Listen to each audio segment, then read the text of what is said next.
Kia ora koutou. Welcome everybody.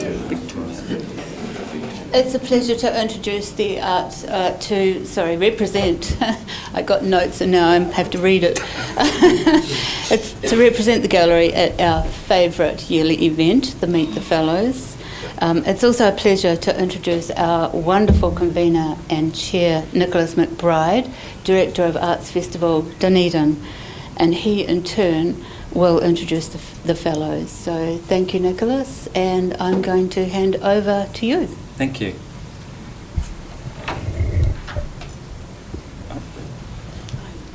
We'll wait for some. Please come in. 2 seats here, 1 seat there.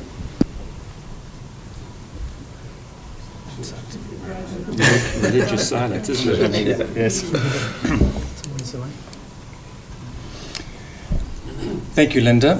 Welcome to everybody. It's lovely to see you all here. This forum is an opportunity for us to hear from the fellows about their journey as creative artists.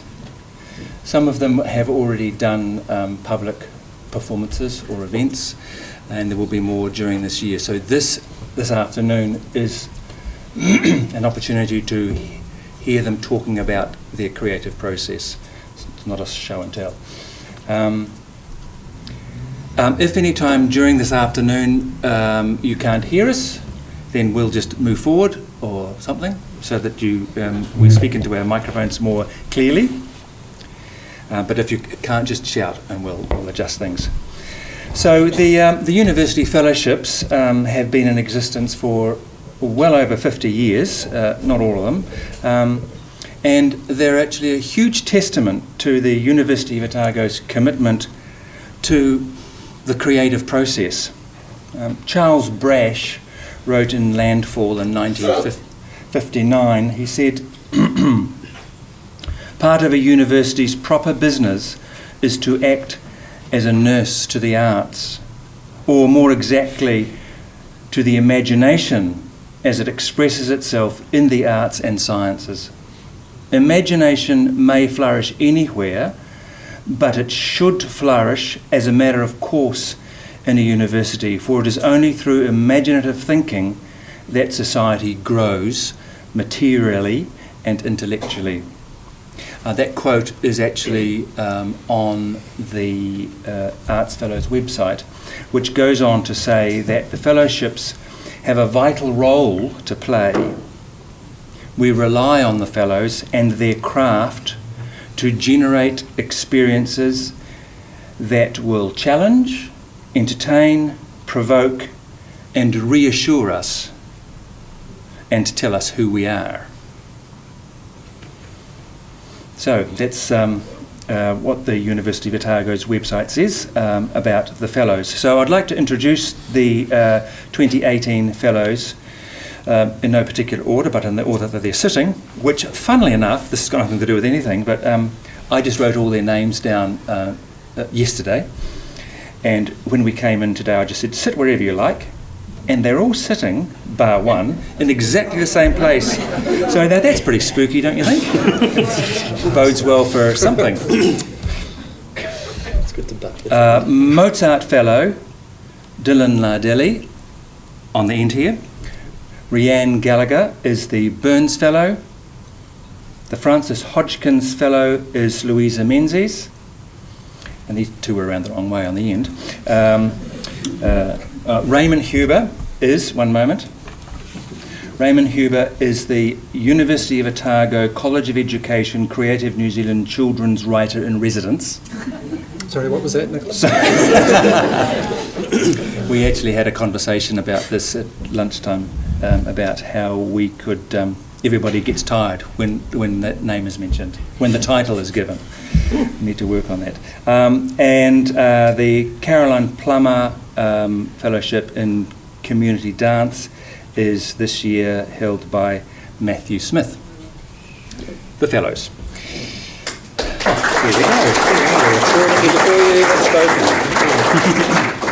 So I'd like to start this afternoon by asking each of the fellows to tell us a little bit about their career to date and their journey as an artist? Starting with me? You're on the end. Okay. So, How far should I go back? oh well, your creative journey. When did that start?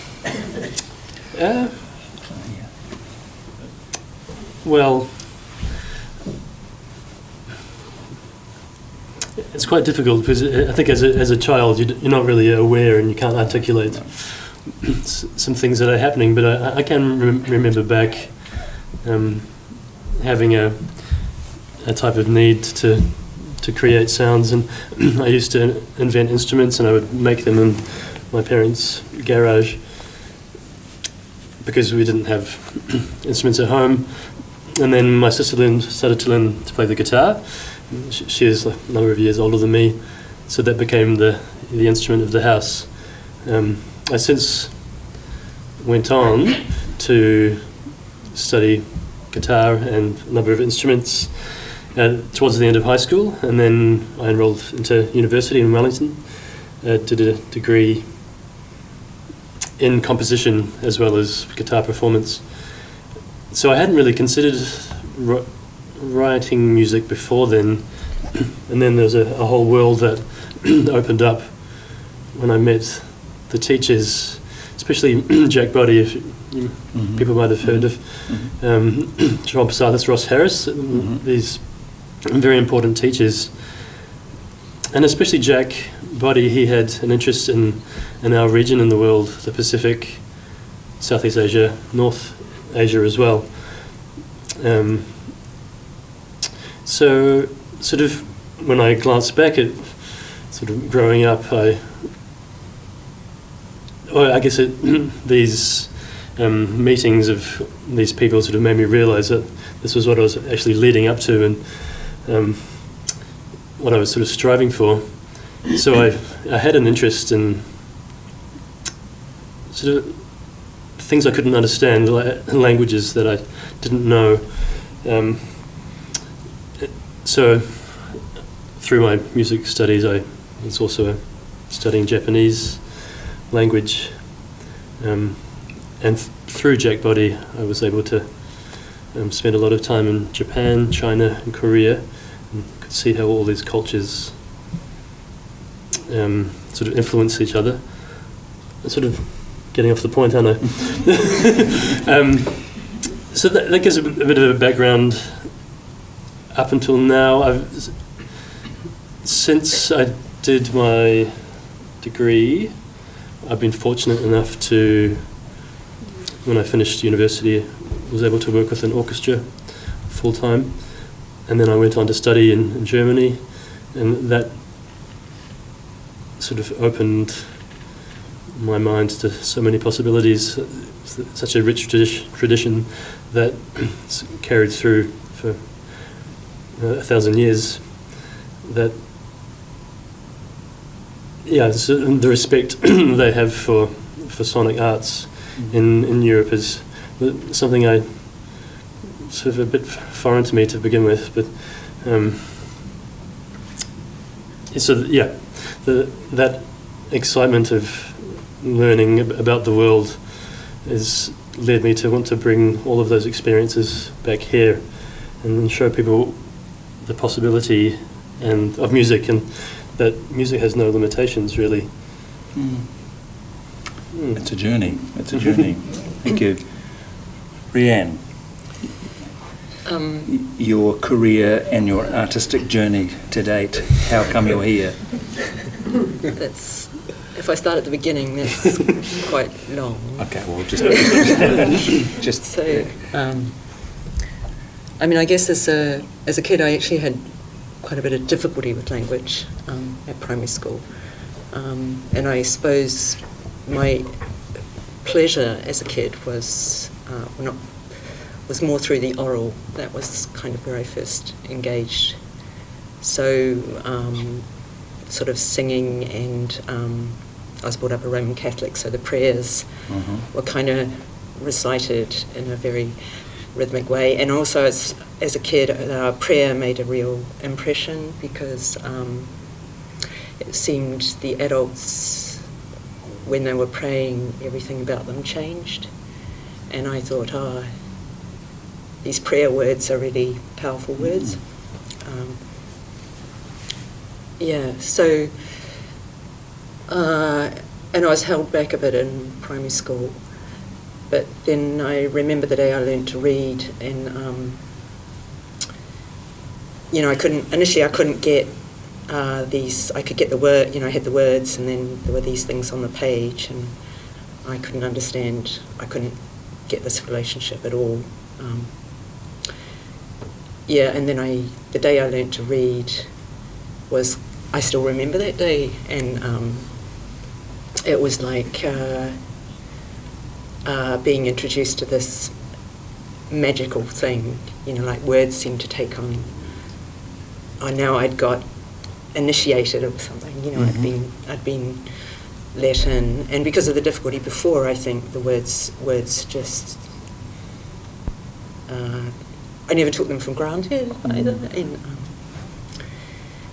so then I kind of caught up in primary school. I remember I suppose the other thing at primary school was the first time I wrote a poem, which we were told to write a poem, and I went to a country primary school, so the introduction to poetry was all the ballads that that the teacher, I think it was just an excuse for him to smoke his pipe, really.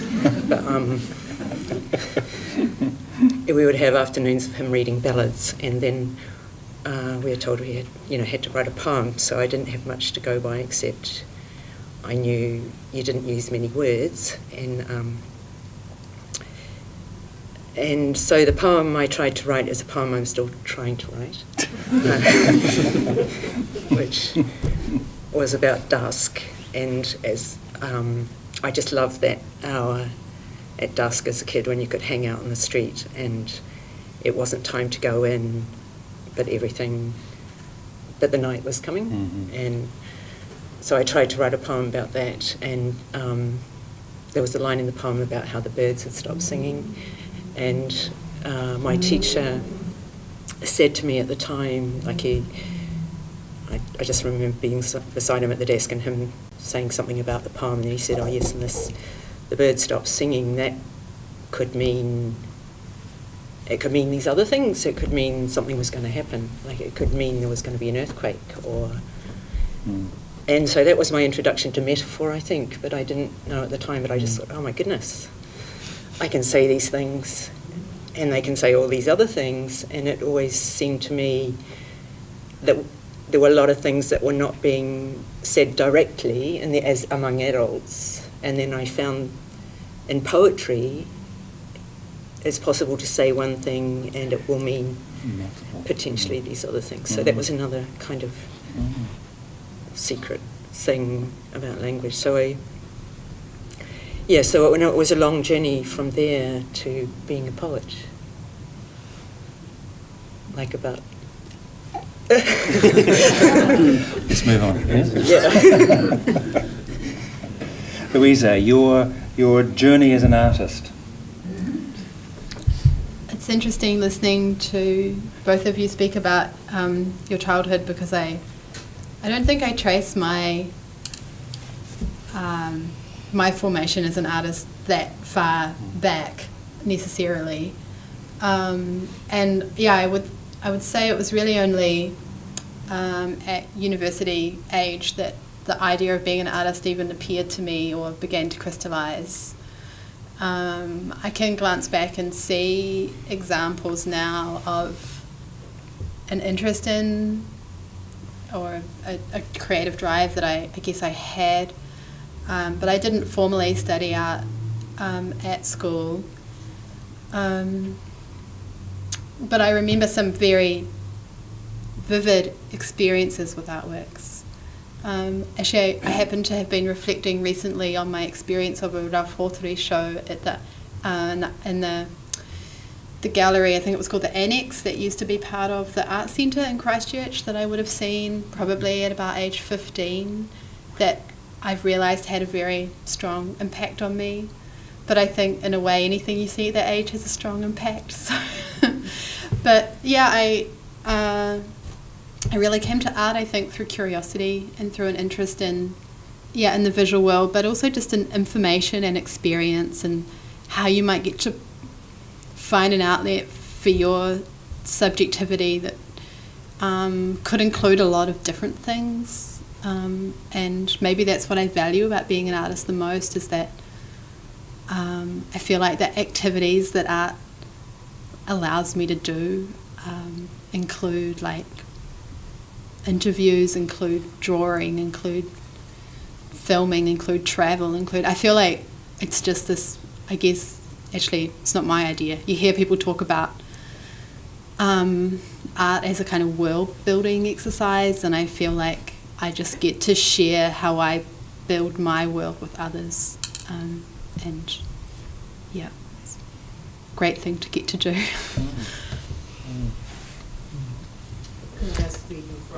Oh yes, sorry, I really should have said that. I meant to. Thank you for asking. I grew up in Canterbury. I was born in Lincoln. I spent a lot of time on Banks Peninsula and North Canterbury also in my childhood, and then I did my undergraduate degree in Wellington. The fine arts degree was just beginning at Massey University, and I was in their first intake of students, which was a great opportunity. There was a wonderful energy in that school at that time, and with a whole lot of new people starting a program. I spent some time in Wellington afterwards, and I was quite involved with an artist-run project space called Enjoy. And then I subsequently moved to Auckland, where I've been based for about 10 years now, until I have been here in Dunedin this year. Thank you, Louisa. Raymond Huber?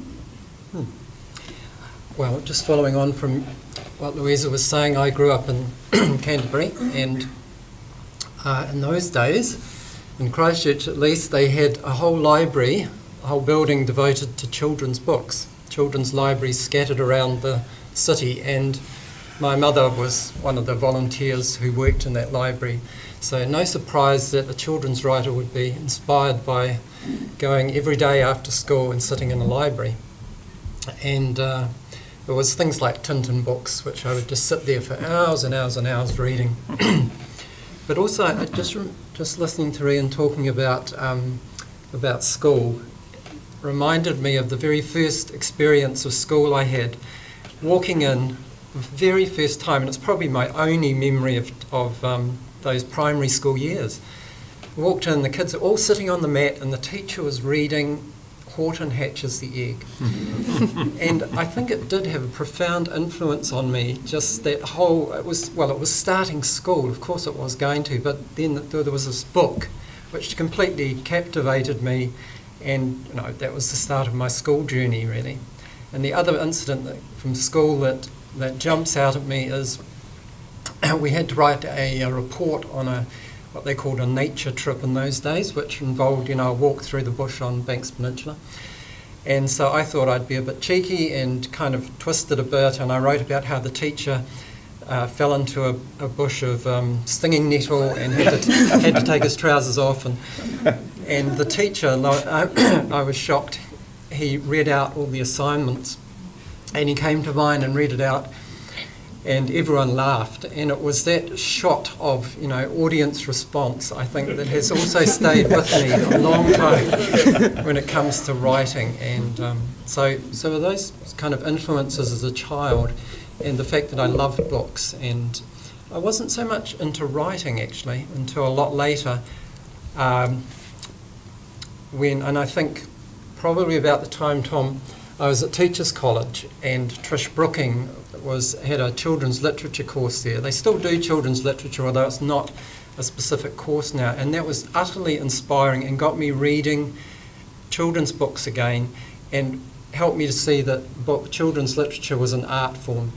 And then I reviewed books for a long time, and I thought I really want to write books. And there was an inner voice, which I'm told is common amongst children's writers, where you imagine a child inside yourself, and that's the child that you're writing for. And an editor said to me once, you do realise that writers get stuck at a particular age they're writing for? And I thought, I'm not going to do that. But actually I do have a particular little 10-year-old boy, I think, inside me, which I who I write for most of the time. So I kind of write stuff that would entertain that inner child. And I think just to race through my writing career, I think the other thing was being a teacher.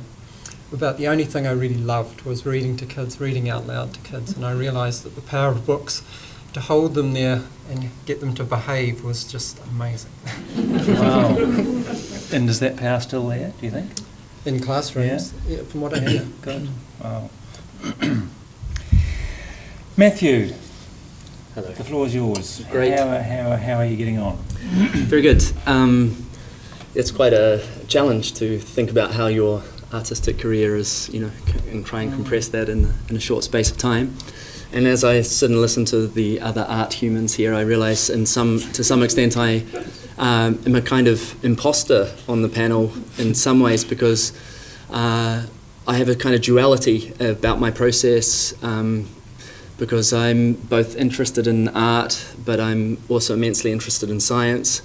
And when I was at secondary school, these are formative periods, I did art and art history, and I came across the concept of a Renaissance man, and I found that really appealing. We looked at people like Michelangelo and Leonardo da Vinci, and these amazing marriage between science and art, and like they're not so separate. Like we put them in different faculties in the university, but maybe the processes are closer than we care to admit maybe sometimes. And so if I look at my life, I feel like that's what I've been about, is trying to find a marriage between these different disciplines. And I think I was super interested in physicality as a kid, but I was also a nerd, and so I liked the intellectual life, but I didn't want to follow that without the expense of my body. Like I wanted to learn and grow without becoming sedentary, and so I think that's part of my journey, and that's what I'm doing with my projects. It's a marriage between the influence of science and studying humans for outcomes scientifically measurable, but also like investigating the experiential, the unknown. I think one of the things you learn as a dancer is, and as a maker, a creative maker, is to sit in the uncomfortable place of unknowing, where you don't know what you're going to produce. It's uncomfortable, it's nerve-wracking, and you're looking for answers, and you become obsessed with that process. So the creative processes that I've made a few works overseas and also in New Zealand, my own choreographies, and they're not so different from writing a thesis, which I recently did for osteopathy. So you get obsessed, you need time to contemplate, you're looking for answers, your brain is functioning in ways that you don't know, and you wake up in the morning with answers. I could put this movement with that movement, or maybe this measure could be used in a physiological study for dancers. And as a dancer, you need to understand your own body. So you need to understand your physics, and you intersect with the health industry. You intersect with osteopaths, and they seem so knowledgeable, or physios, understand the body. You absorb that knowledge because your body is your instrument. So you want to get on top of that. So when I went to university, I studied, firstly I started art history and philosophy, and I'm like, oh no, I'm getting drawn towards arts, but I want to do science and I want to dance, because I just want to do that. So the only place I could do that was phys ed school, and then I'm like, okay, I'll do hard sciences as part of that, because maybe I'll go in that route, and then I left that all to train as a dancer, and now I've come back to it through osteopathy. Yeah, so my projects are kind of weaving those together. Sounds like an artist, doesn't he? And you don't need to feel bad about that, because as I said, Charles Brash in his statement says that the imagination as expresses itself in the arts and sciences. So it's okay. We're allowed to merge that all together.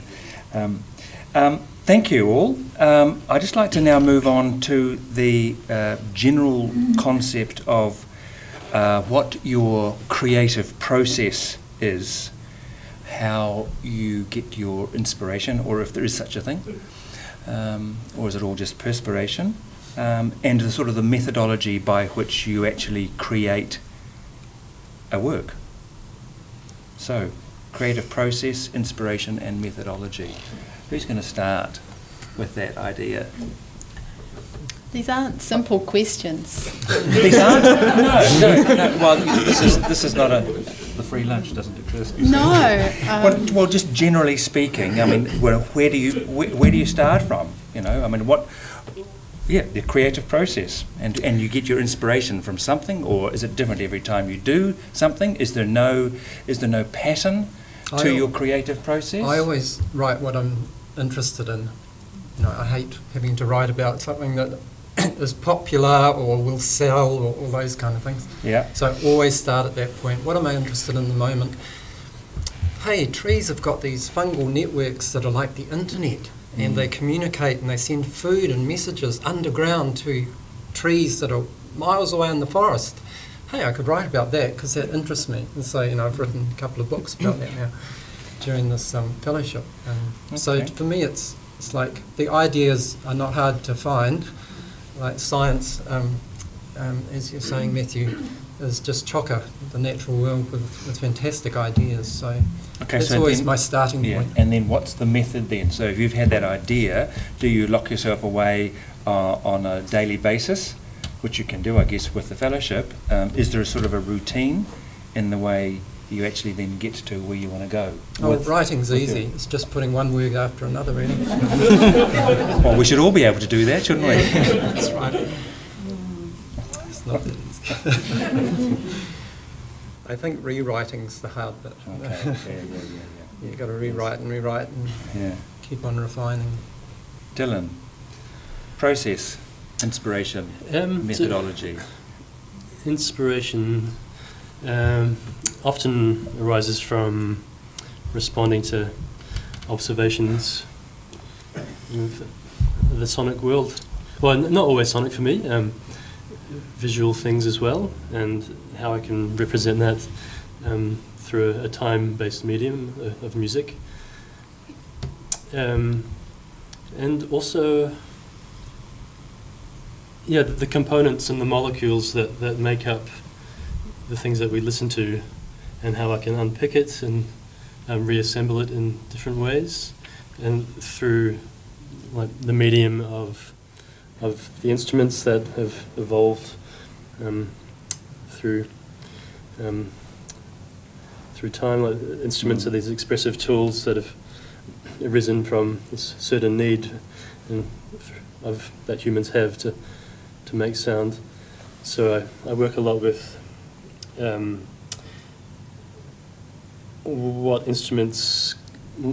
what's afforded to them physically, so that the mechanics that make up what they actually are, and how I can manipulate that, and what the resulting sounds can be from that as well. Do you, as a composer, what do you use? Do you use a pen and paper? Do you sit at a keyboard, or do you sit at a keyboard? Two kinds of keyboard. One's a musical one, and one's not. All of that. Well, first of all, it starts in my mind. Then I tend to work on an instrument, so improvising, sort of coaxing different sounds out of that, whether it's a clarinet or a violin, or your voice, or electronics. Mm-hmm. And then I will go about notating that with pencil and paper, which gets put into a machine eventually. So. To make neat and tidy. Yeah. Rhian, do you want to say anything about your process and your inspiration? And Well, I don't think poets have any pressure from popularity or making money. So, Oh, do you want to unpack that a wee bit? as to process, I mean, I keep a notebook, and sometimes things happen outside of that, that I just get something that comes. That doesn't happen very often, all at once. But actually for the Seacliff work, it's been a very different process. I've been looking at the Seacliff asylum in relation to early Irish migrants, and so the lead into that was really doing an enormous amount of reading, and then refining what I'd done from that largely by a kind of intuition, instinct thing. But the thing about the reading was it's kind of all outside, and I can't write as a poet unless I write from the inside out rather than coming from the outside. So there was I've been down quite a few cul-de-sacs and things, but I've had some really good moments as well, like breaking into a voice poem and breaking into something that's in prose, which was way out of my kind of comfort zone, writing in prose. And when that piece started, actually, I felt like there was this energy field, and I really wanted to keep writing. But I was so mistrustful of the sentence, it was like writing with the brakes on. Do you get frustrated? You just said there that you end up in a cul-de-sac. Is that artistically frustrating in like a waste of time, or is it going to back up and then end up somewhere else, which you wouldn't have ended up if you hadn't gone down that cul-de-sac in the first place? Well, I think it's what's already been said, really, in the sense that it's uncomfortable. It's very uncomfortable. Yeah. So, and I think I felt I did have there was a kind of point where I thought, I'm not sure whether I can do this. Like, I'm not sure if I can make something happen with this material. So, and you hover a little on that uncertainty for a time, and I just had to keep trusting, actually. And so it was that, And then when something does happen, even if, in a couple of these early pieces I think won't make the cut, but actually they open something up for me. So. Yeah. Have you had a time to think? I have, and I can always call on my notes. Okay, yes, you're allowed to use notes if you wish. But maybe I'll just follow on from that idea of trust, because I think that's really, it's something I relate to, and I think, it's kind of, there are a lot of ideas around, but it's kind of about trusting that one will go somewhere, and it's kind of about what you do with it, something, I guess. And I guess in my work, this will sound incredibly general, but I'm just interested in how things are already, how I find something, an image, for example, and the format it's in. The format might be as compelling to me for some reason as the picture, or if it's an event, then I guess it's also the context that it happened in. And I think I work with a range of media for the reason that they're all interesting to me, and so I've made a number of film on 16mm. I've organised performances. I've made artist books. Lately, I've been making paper itself and setting copies of archival material, just embedding them back in the material itself. So I guess somehow I draw in a lot of perhaps diverse processes, material processes, but there's a playing out of, I guess, like representation itself. It's kind of driving those things, and increasingly I've become interested in the way that images, if you like, kind of attach themselves to us. How actually we see something and then in a small way it kind of enters our being, we might then carry around that way of seeing something, or it goes on to inform how you see something else. I'm describing something very basic in a way, but I've become really driven by that idea of how do images start to kind of index themselves to biography, and so as a way to work on that, I have images in the studio I'm trying to look at quite deeply, trying to think with as well. Often I use other people's work in my work. I'm interested in those relationships, and I guess sometimes I just desire to maybe put something back in circulation again, and that might just, you could think of an exhibition, I think, as a place to do that, as a venue to put something back out in the world. So, yeah. I don't know if I addressed inspiration, but I think I knocked the other ones off. Okay. Matthew, do you want to touch on your inspiration or your methodology? Sure. I'll just start with methodology. I think whatever methods that you employ will determine a lot the outcome, obviously. So in an artistic process, I observed different dance makers applying the same methodology, and that would yield a kind of outcome that was somewhat predictable or formulaic for that artist. And so one of the things that I consider in my process is that the methodology itself is something to be manipulated, and so that in order to guarantee that the outcome may be different from what I could possibly imagine on my own, by myself, or that is different from the things that have gone before, so other things that I've made. So I'm looking, to be adaptive with the methodology. And in terms of inspiration, I think I like to draw on the different aspects of performance. So I am not so much interested in observing dancers as machines executing, although I've participated in choreographies like that, but dancers like machines executing a grand design.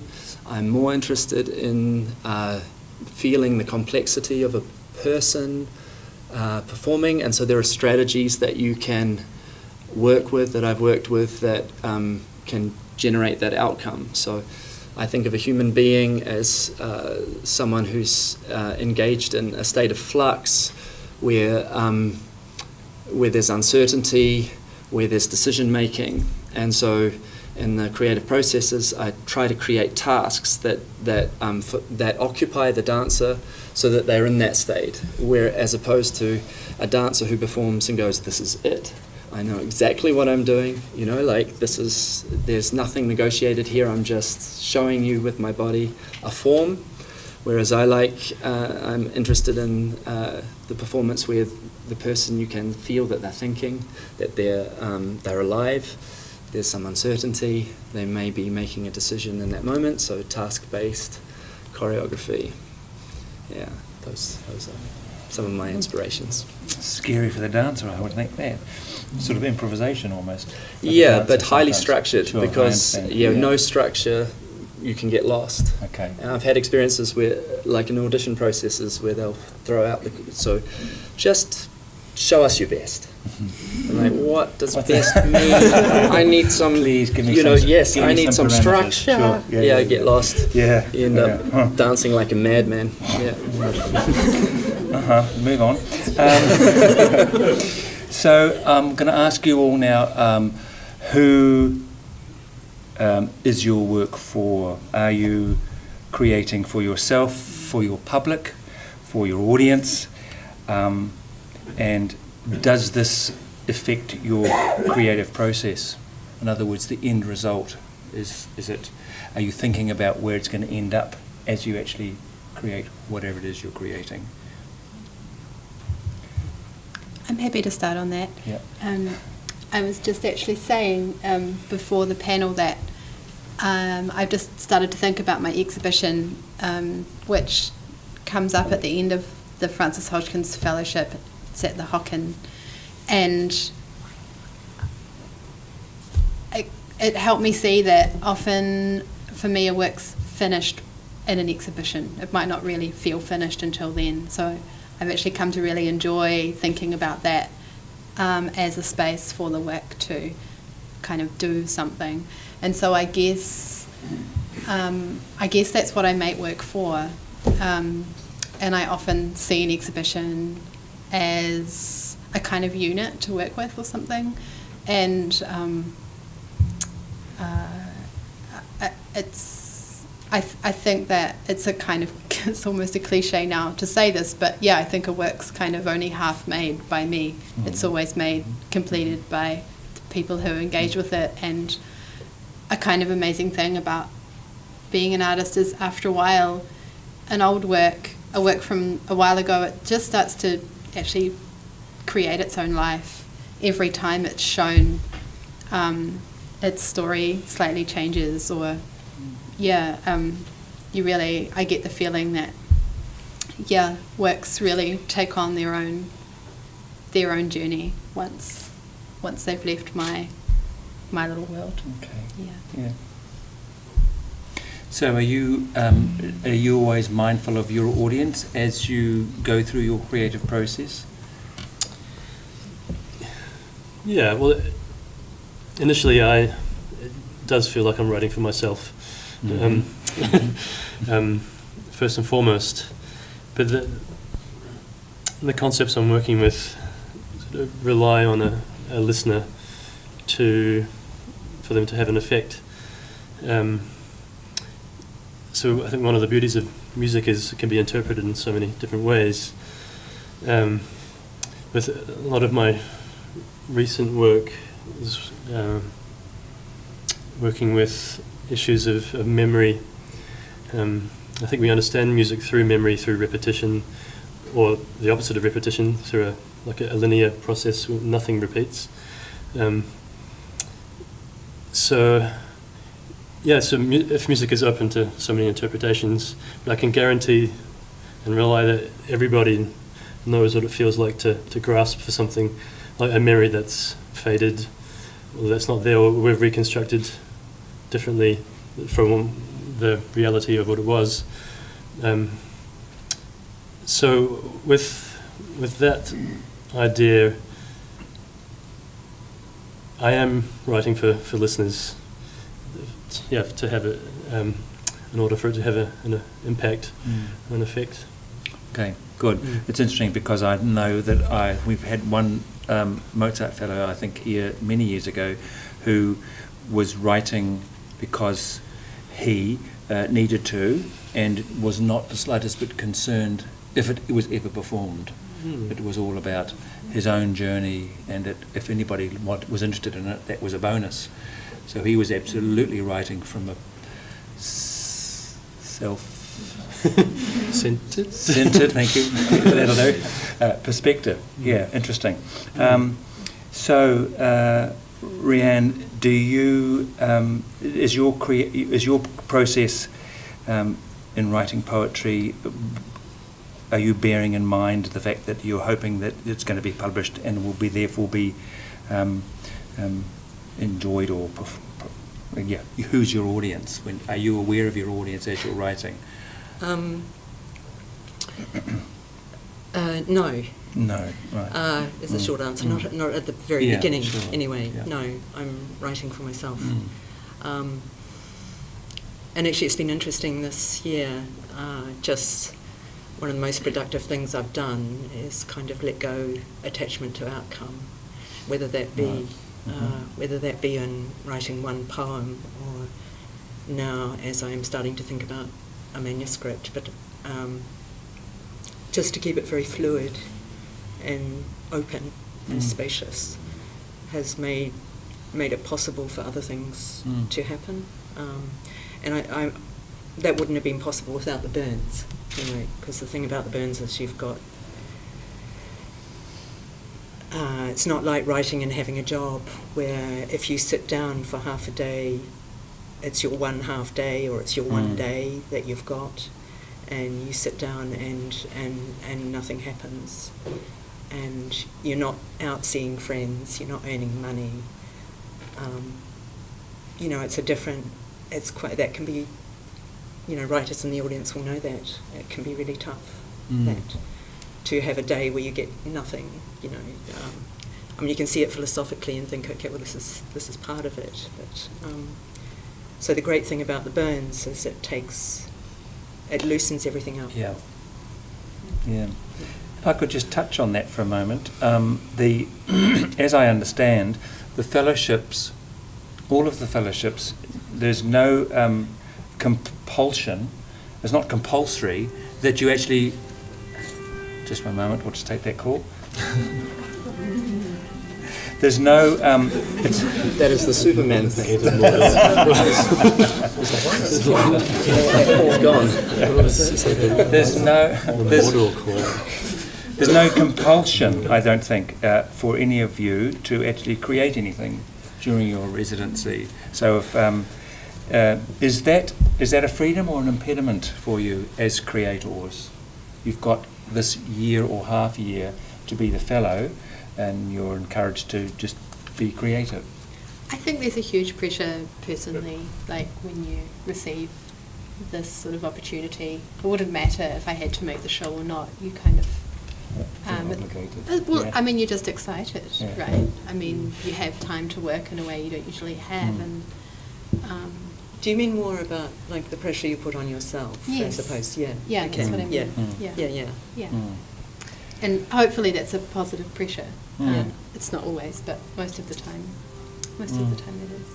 But actually, I think it would be a problem if I didn't make a show if the gallery was empty at the end. You wouldn't be invited back. Yeah. Have I left anybody out? Does anybody want to say anything about? Have I asked you about? No, I haven't asked you, have I? About your about who you're writing for. You've already touched on it. I have You're touched writing on on it this a little little bit. 10-year-old boy. Yeah. Does that 10-year-old sometimes annoy you? Sometimes what? Annoy you? Annoy me. Or do they take? Is it all-consuming, or is there not room for some other little person as well to be serviced? I don't really write for a 10-year-old. I just made that up to entertain you. Actually, really interesting listening to the others talking about this.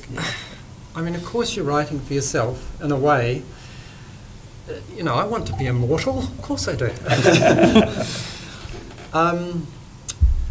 You know, and I love the best moment of all is when that book arrives in the mailbox for the first time that you've had a book published. But then I'm also aware of the audience too, and writers don't get a lot of feedback, contrary to what you might think. But the people that do bother to send you a letter, the child that sends you the letter is the one that says, because of your book, I love honeybees and I'm going to become a beekeeper or whatever. You know. And you think, yes, it has had an effect, and that's a really amazing feeling. Doesn't happen that often, of course. When you're working on a work, do you all know when it's finished?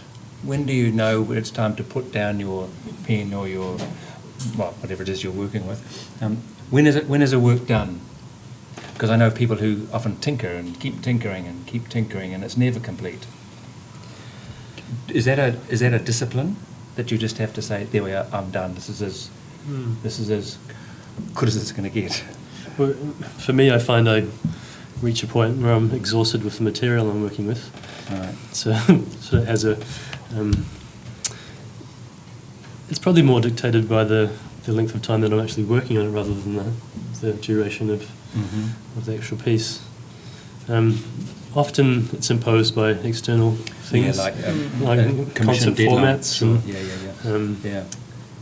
And what we were talking about before, attention spans as well, seems to have an influence, growing influence. That's what we were talking about. Can you expand that just a little bit? What do you mean by attention spans as far as a creator is concerned that you've got to be mindful of? Of which you have to be mindful. Sorry. We were sort of wondering amongst the group of there's a diminishing of the human attention span through our interaction with media now.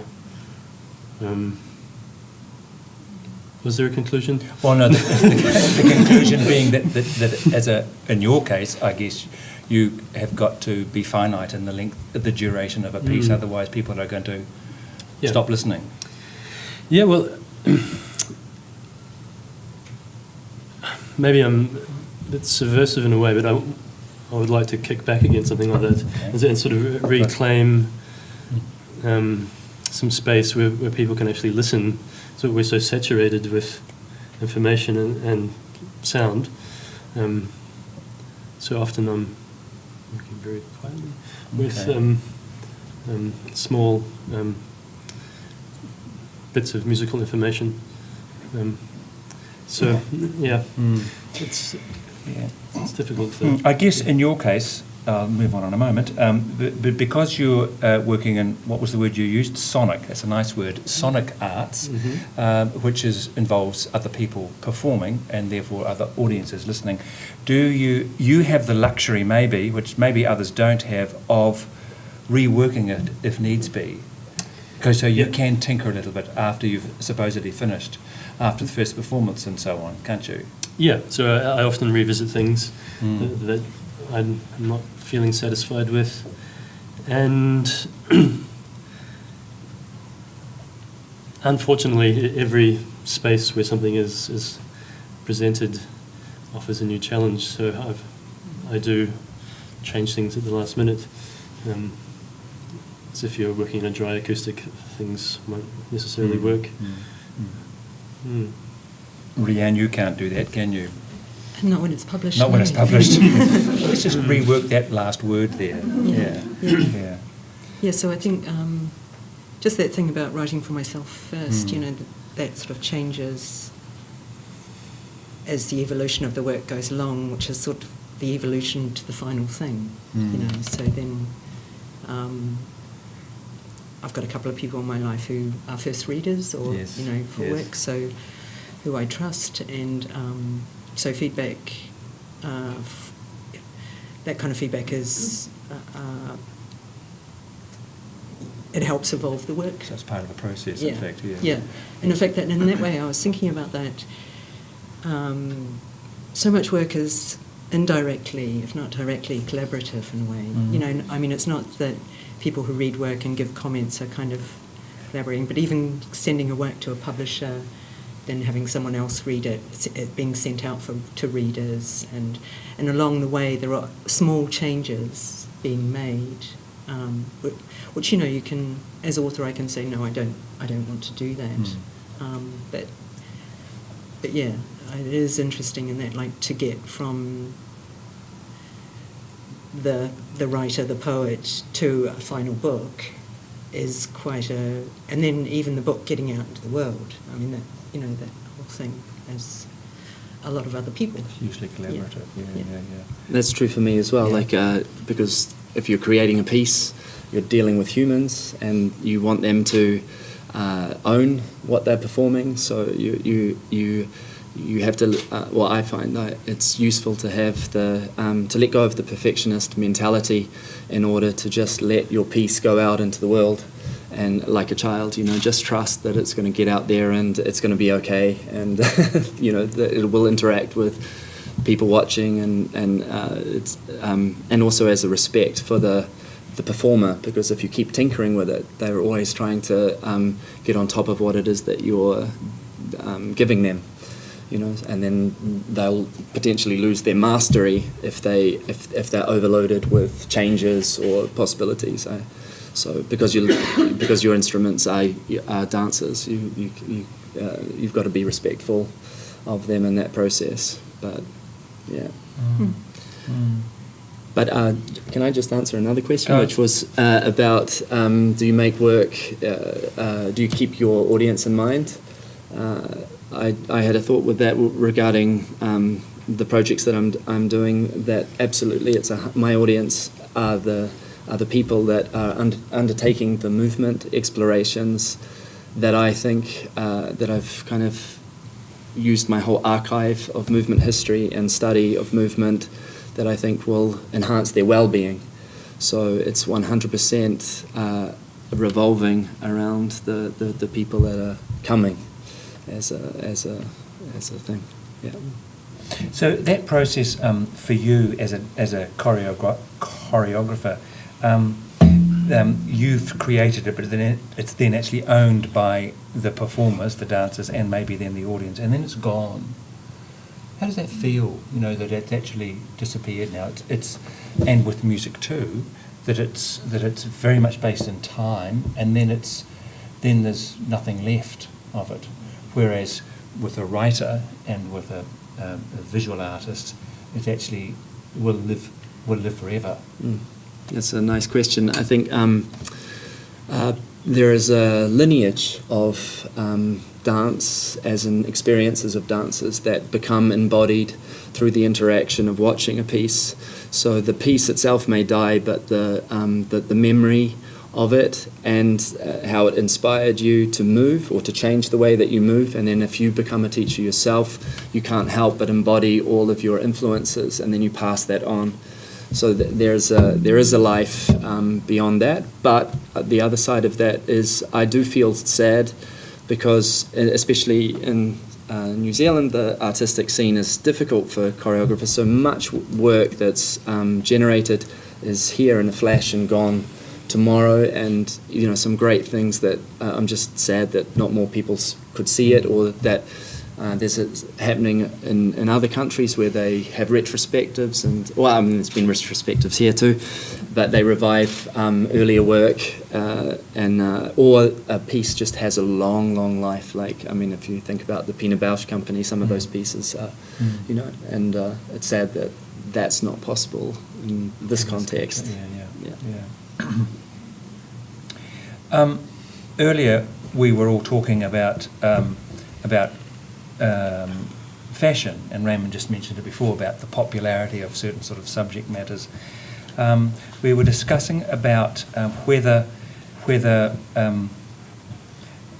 any of your work sort of goes out of date or out of favour or out of style, and whether that's a frustration or that you have the confidence that will come, that it's cyclical and your works will live longer than the fashion or the time. I wonder how easy that is to judge in a lifetime. In your own lifetime? Yeah. Well, it's a retrospective, isn't it, I guess? Yeah. I did have a casual conversation with a friend recently that work looked okay again after about 5 years, but I don't know. might need to be longer than that. I think it would need to be a little bit longer than that. Yeah. I mean, in children's literature, it's changing all the while, isn't it? And does that mean that something that you wrote 5 or 6 years ago is now no longer popular, or good anymore? Certainly out of print. I mean, I wonder how much this is really an artist's concern, to be honest, because I think that what compels you to make is the present, and it can be useful to go back to old work, and to, obviously there's always a thread that's flowing through, but I don't know, I feel that if you started to think about that or worry about how your work would be when it went out of fashion, for example, that would just be the worst space to get into. I kind of think I try not to think about that. But then on the other hand, there could be a time when you look back at your own stuff and say, I wish I didn't put that out then, because my journey has become so much better now than it was then. And I mean, I know of composers who will destroy earlier works because they don't want people to hear it anymore, because they've moved to a different place, and what they were doing earlier they now no longer wish to share with anybody. Are they all men? What am I meant to say to that? I don't know. Probably. It does seem unconstructive. Yeah. I think it's like living a life with regret. You know, like you would, the decisions that you make, whether they're artistic decisions or life decisions, you have to remember your thought processes at the time that led you to those conclusions, and it's the same with the for me, it's the same with looking at my earlier work. I'm like, well, I wouldn't make that now, but I understand the zeitgeist that was made in and how it reflects that. And it may or may not be relevant now, or it may take more time for it to become re-relevant, you know. So, and I think also it might, perhaps the worry is that it seems less resolved, but that's often most interesting for an audience, you know. So I think you have to let go of that. Yeah, and I feel like an artwork is precious, so it's, you know, like even though the person who made it no longer has an appreciation for it, it's kind of sad to censor that, you know, like if, in the case of this composer, you know, to take it away. And also, I guess if you're thinking of the Library of Dance, like if you go back, or you know, or you can see things, there's things that you can find useful. These might be out of date, but there's things that you know. So I think that's definitely true for writing, where writers supposedly go out of date, but people go back and read them and always finding some other approach or something else. You know, and this is, I mean, in that history, a lot of women writers who were never in date, you know, have only had their moment after their deaths. You know? So imagine if they spent their whole life thinking, oh, I've got to get rid of that. Yeah. You know, no one cares about exactly. it. I mean, It would be a disaster. Yeah. And there is a sort of an asynchronous thing at play in history and time and style and stuff. You know, things rub up against each other in ways you don't, you know, that you can't know or predict or, you know. Yeah, and this is what the Academy does well. Mm. You know, Fossick's around, finds things. Yeah, so I guess that it shows that you've got that you as artists are working now, and it's just part of the fabric that you can't be too precious about whether it's going to be liked today or not tomorrow. You just do it and see what happens. Maybe. I'm going to open to the floor, I think, now. And Linda has got a microphone, which she is going to wander around. If anybody would like to ask any of the fellows a question, there's a hand there already. Oh, I think there's a gap down the middle. Yes, there's a centre aisle. So this is the first person. Thank you. Thank you very much. I'd just like to pick up on where the discussion kind of finished there in talking about censorship of work gone by.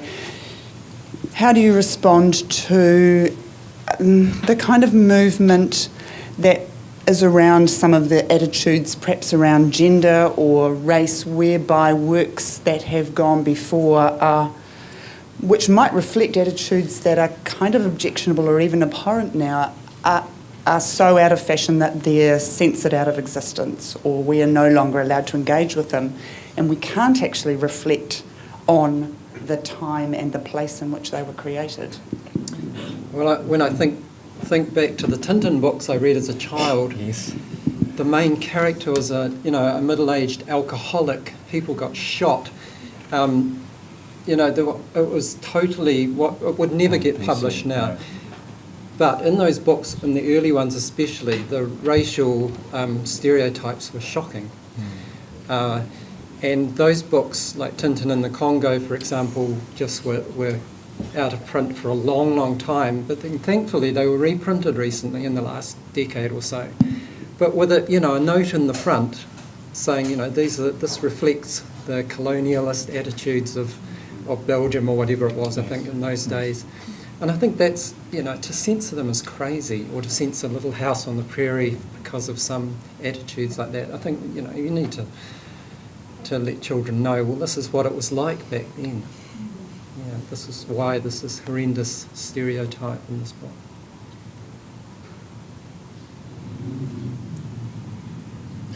Yes, thank you.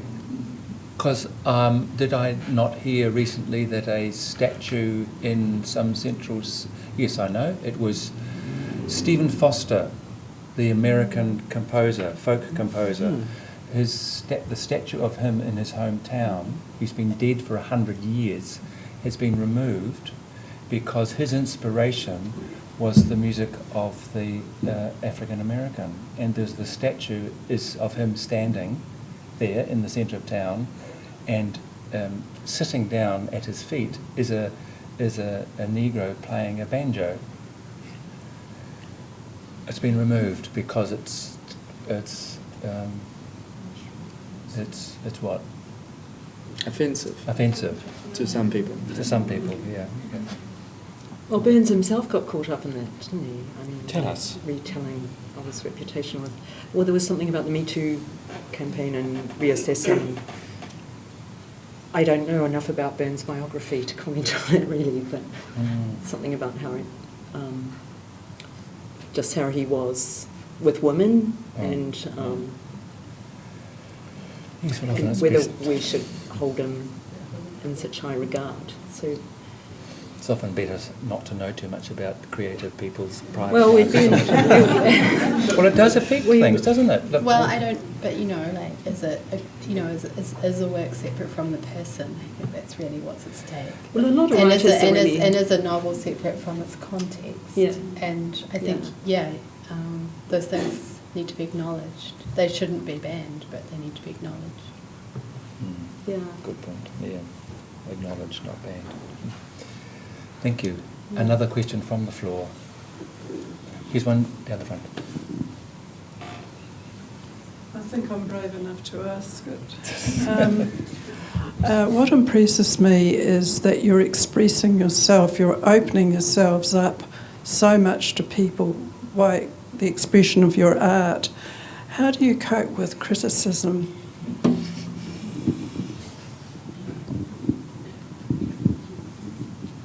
They don't get any. Ever. Do you take your book critics happily? Actually, Do you ignore them? I find most book reviews of my books that I've had have been not so critical, as in they're not analysing enough. And the best one I had was the only one that was really picked apart my first novel, and it was by a 13-year-old.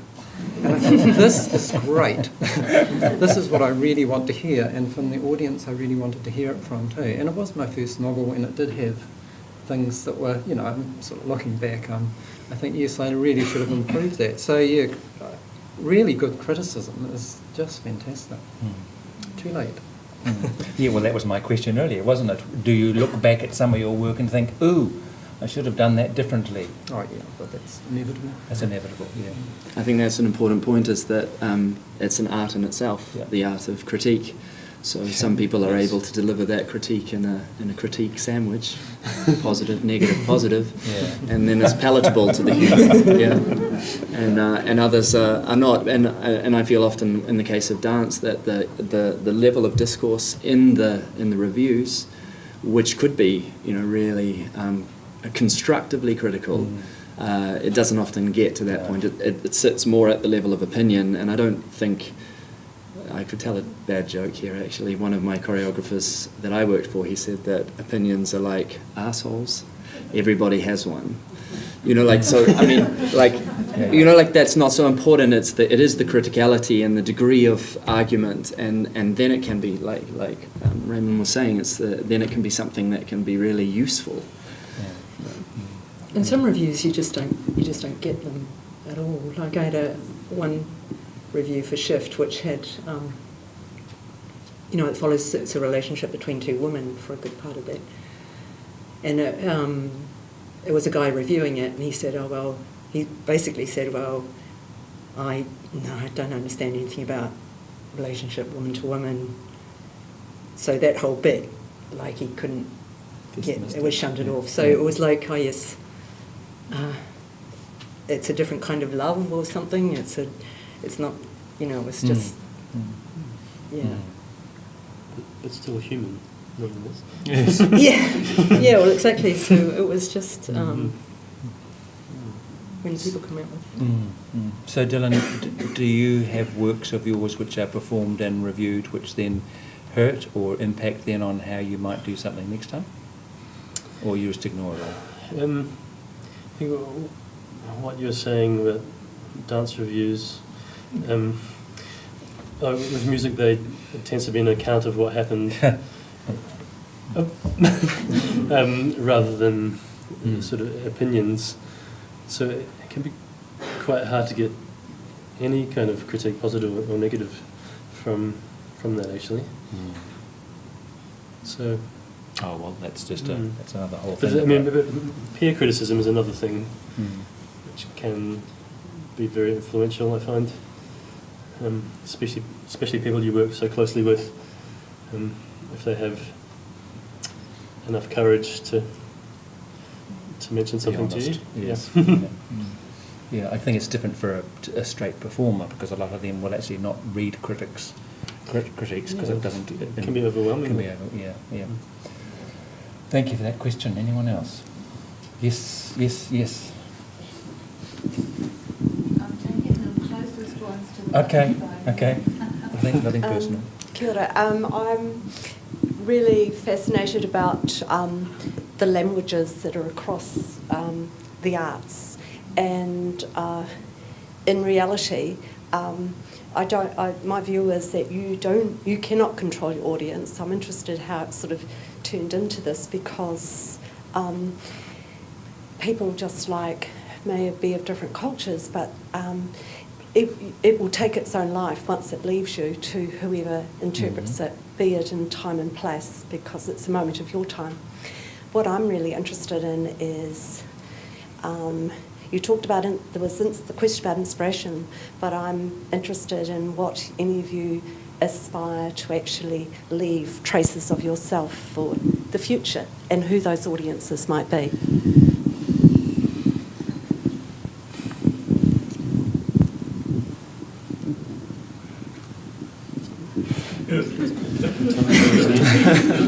It's sort of like your poetic DNA or something.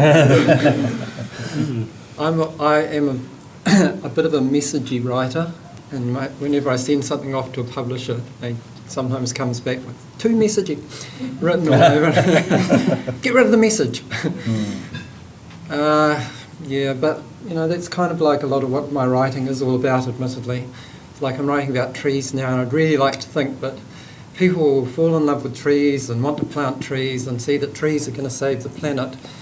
Kind of, it gets into an idea like that gets into my head and takes hold, and I just can't stop it really. And you kind of convince yourself that this is the thing, the salvation of the planet rests on trees. Suddenly, a couple of years ago it was bees. At least they rhyme. And that is your sense of, you mentioned the word before, your immortality, that is what you're going to leave behind, isn't it? Trees and bees. And so, yeah. I aspire to, I hope that the joy and pleasure of movement is something that not necessarily like my legacy, but a legacy that I can encourage. And to go, I would like to go beyond the artistic realm and encourage all humans to move more and to dance more. So that's what I'd like to do, even if it's like a tiny, minuscule nudge in that direction.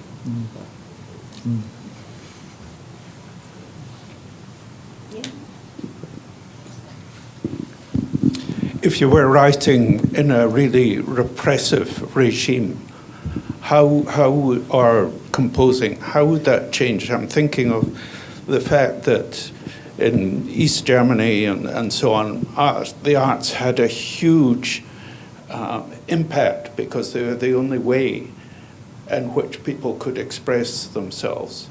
Have you thought about what it would be like to write in a really repressive regime where it could be dangerous to say what you said? Go on. I think that would probably be difficult to assess until you were in the circumstance. Like, how do you know how, as a character, you would be able to behave, be, let alone create, if you were really suffering, I think it would be. So yeah, I think it's quite hard to put yourself in that circumstance and to see the courage and the bravery of writers who have continued to write under that. It's just, yeah, it's a throws quite a bit into relief. That Yeah, so I think about Shostakovich and the fact that Stalin was breathing down his neck through his life. And he was really controlled with what his output could be. But the sort of ingenious ways he found to put codes into the music and sort of found a personal language despite the repression. He was brave. He was brave, wasn't he? Yeah, I mean, but yeah, it's so hard to imagine. Yeah, I mean, having the freedom. all that comes to mind for me is I briefly studied 20th century Polish art history, and which had an official art program, which was of less interest to me. But what I did find really inspiring was the way that people found communities and networks around that, and some quite elegant and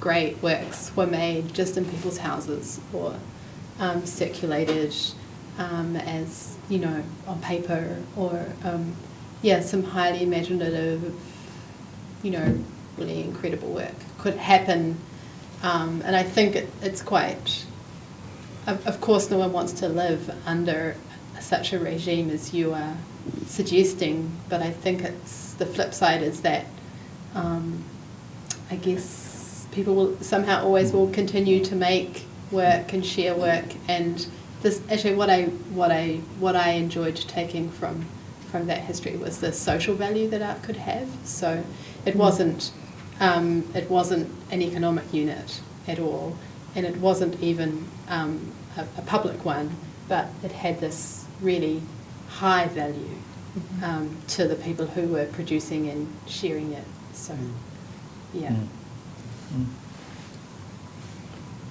I was sorry, I have a response to that too. I remember being in a festival where they were remarking that the interesting work currently in dance is coming from China, but it's a high degree of censorship, and that was an interesting point because it comes back to that audition experience I had where they just asked me to improvise in such an open way, and I found that difficult. And that can also happen in the artistic process where, because there are such strong limitations, that can actually, limitations are really useful, like in terms of defining your artistic process. So it's this strange blessing in disguise. But of course, what a price to pay for that, potentially making your artwork more interesting to a wider audience because of those restrictions that you have to maneuver in, but then you have to experience that regime. So, yeah. You had a question? Thank you. I just want to ask someone why you chose to come to our amazing Otago University. For money, wasn't it? There aren't that many programs in New Zealand which can afford you at the time. But it's about time and the privilege of having space to reflect on what you want to do.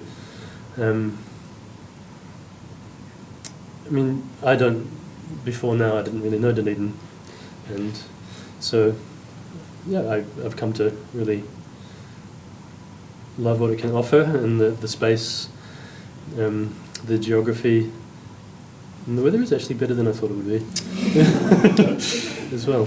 It's a pleasure to me. I think that all the fellows here are here because of the University of Otago. It's the only one in the country that has got so many and coordinated so well. But I'm pleased you've come and we're all able to come along. There we go. Yeah, thank you. Any more questions? Here's one down here, Linda. Just continuing the theme of the question before, is 2018 a good time for you to be here? I mean, I know you're here now, and you won't know, but if we were here a few years ago, 8 or 9 years ago, do you feel that we're in a better space now than for you doing what you're doing than what it would have been a few years previous? I'm concerned that, I'm having kangaroos here, that actually we're entering a more conservative era, so politically, so I don't, globally, so I don't quite know how to answer that question, because it's a bit hard to put yourself back in time, but maybe I'm pleased to be doing it now rather than in 2028. But I hope I don't live to agree with that as well. For me, it's a very melancholy experience coming at this particular time because as I said, I started in FZ, and that's where dance has been housed, and the Caroline Plummer has been housed, and it's also where I started dancing. The studios in there, Shona Dunlop McTavish, she ran classes there, and that's where I took them. And this is the last year that studio will exist, and so it's like a homecoming, and it's where I started, and I want to come back and give to the community, so the timing in that sense is good, but I'm super sad about the state of dance, that it's not considered important enough anymore, that it's like losing its place a bit. Yeah. Mm. Are you going to say something? No? Got one more question over here. It's the whole... It's sad that you're melancholy, but I understand what you're saying, because the whole humanities division is in a state of... Yeah, I was just... undervalue. Speak. Sorry, I was just curious yours. about those sort of the University of Otago's expectations regarding the fellowships, which you talked about at the beginning, and just about sort of the university relying on the fellows to challenge people and entertain us and tell us who we are. And I guess I was thinking those seem quite big expectations for 1 year. and I just wondered generally, as artists, do you feel well supported in New Zealand, not only in this year, because this is obviously a lucky year, but do you feel well supported to do your craft? And I mean supported financially and morally by us as a people overall? Or do you sometimes feel like chucking it all in and saying, stuff yous all, find yourselves? Yeah. That's a lovely final question. Yeah. I've always felt, I haven't lived in Dunedin all my life, but I've been a writer in Dunedin all my life, and always felt really well supported in Dunedin as a writer, just whenever there's events and things, and that's been really great, because and you could be gloomy about the publishing scene in New Zealand. All the big publishers have gone offshore, and left behind one giant one in Auckland, which it takes about 4 novels a year, I think, and and then there's children's publishing, which is even more difficult, I think. But as far as local support goes, that's for me really the important thing.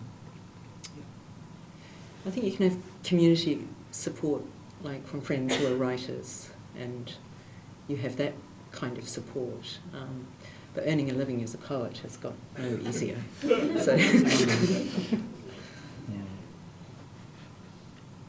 Yeah, I mean, I had to go abroad to make a living as a dancer, really, like to really live in a decent way. So that was I mean, it was good on some levels for getting a huge wealth of experience, but that's also the reality. So, and I've hybridized myself, which is like so that I can earn a living. And we were talking about this and there was I think there was kind of a jealousy on running both ways, because I see the virtue of focusing solely on your endeavours, but then you have to reconcile that with the reality of the situation you're in, support your family, support yourself, so you can hybridise like I have, but that does mean that you sacrifice your ability to focus solely on one thing, and it is hard to be a Renaissance human in this time, in this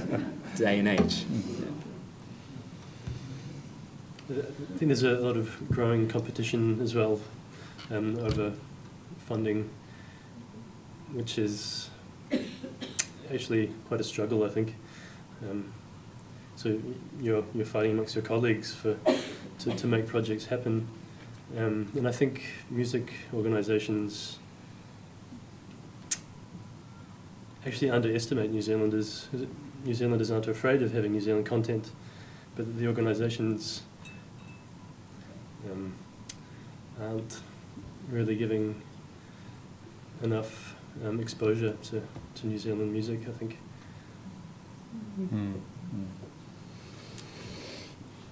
And I guess I would say that I think this is I'm very thankful for I feel I'm in a room where there's a lot of support for what we do and what I do. But I would also love to see that feeling spread a little widely, a bit more widely in New Zealand as a society. I think we could do a lot more to value the arts, and I think that just starts with probably every single one of us, just getting along to something and encouraging someone else to, and participating in the programs that are going on. Thank you. I think being a Renaissance person has always been a challenge, even from the Renaissance onwards. So nothing new, I think, about the challenges that we face. We do have a government which has trying to turn the tide of 9 years of non-Renaissance as far as our sector of the world is concerned, which is to be celebrated. And one can feel gloomy about the demise of performance spaces and our theatre company in the city, but that's cyclical as well, I guess. So we live in a lovely little place at the bottom of the world, and we've got a lot to celebrate. Anyway, I'm not lecturing here. I just want to say thank you all for coming.